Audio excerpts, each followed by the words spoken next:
Hey there, brother. This is Steve Horseman again with Good Guys to Great Men. Thank you again for tuning in and watching my video this week.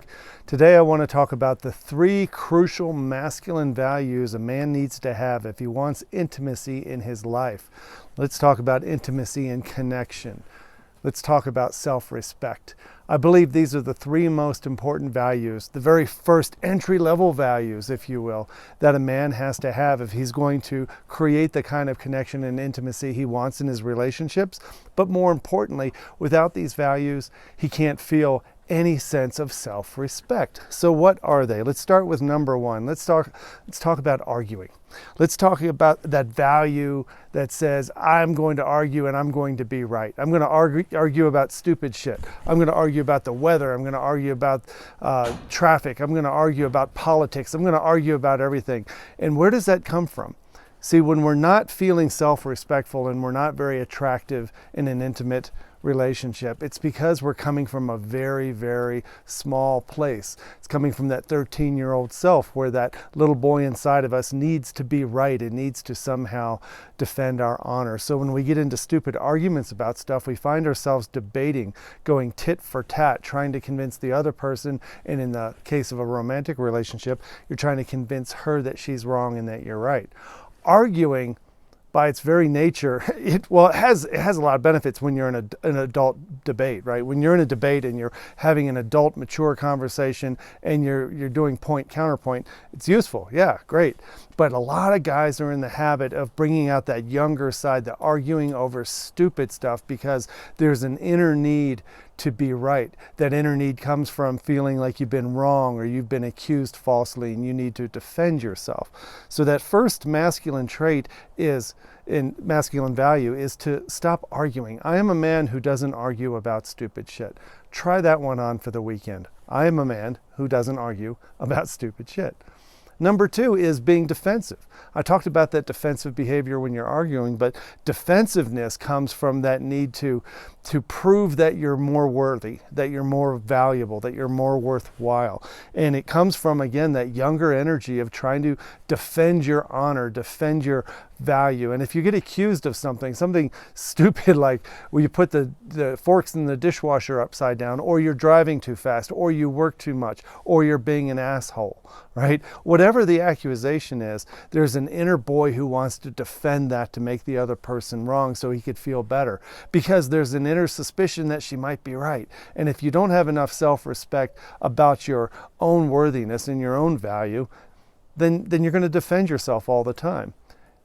Is there a time when it's important to defend yourself? Yes, of course. In court, normally it's good to defend yourself. But most of the time when we get defensive, there's that roiling in the stomach and the heat on the back of the neck and your face gets flushed.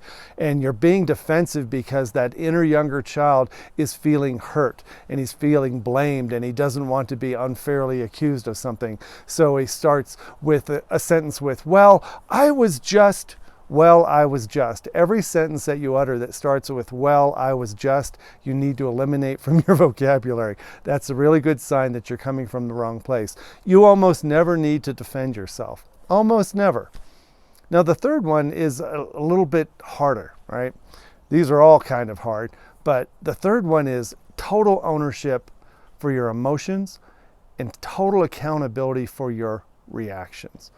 Number 3 is important because when you don't have ownership over your emotions, you let those emotions drive you into doing some very juvenile things, whether it's screaming at people in traffic, cutting people off, punching holes in wall, kicking dogs, or getting into stupid arguments.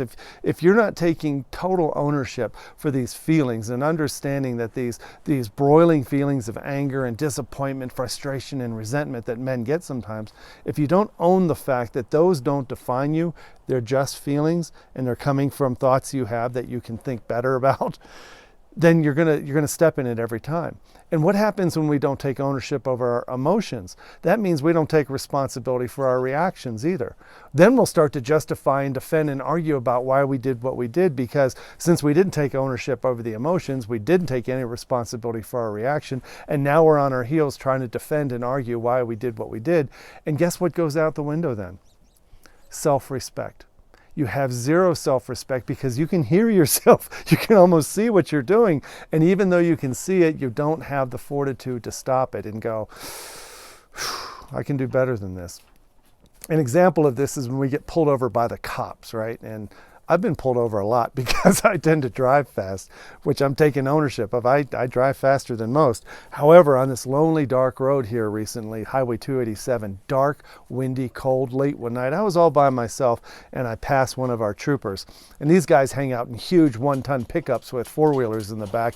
And this guy chased me down and I took a big, deep breath. When I was mad, right, you get that feeling like, oh man, but it was cold, it was windy, it was dark, and this is one of the deadliest highways in Colorado.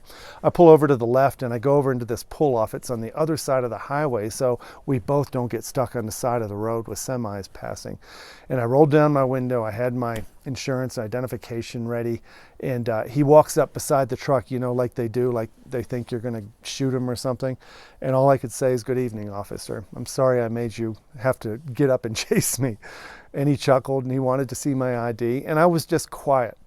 I had all kinds of things I could have said. It was dark, nobody was around. There was a guy that passed me 5 minutes ago going faster than me. I had these big new tires that make my speedometer slower by 5 miles an hour. Nothing. I just said nothing. I just waited. He came back and he goes, well, I see you're a local boy. I'm gonna just give you a warning this time. And I said, appreciate it. But I said, I also appreciate you and your other brothers out here who do this every night, taking care of us. And I'm really sorry I had to make you chase me down. I could do better. Self-respect. I rolled the window up. I still felt like an ass, but I felt better about me. And a younger version of me would have come up with all the reasons why he probably shouldn't have pissed me off, pulled me over. And so the three things are: stop arguing, stop defending yourself, and take total ownership over your emotions and responsibility for your actions. With those three baseline level masculine operating values, I think you can have an incredibly good week coming up. So give those a shot. Put some comments in here if you give it a shot and something changes for you, or shoot me an email if you want to talk more deeply about this stuff. I appreciate you watching and have a great week. Bye-bye.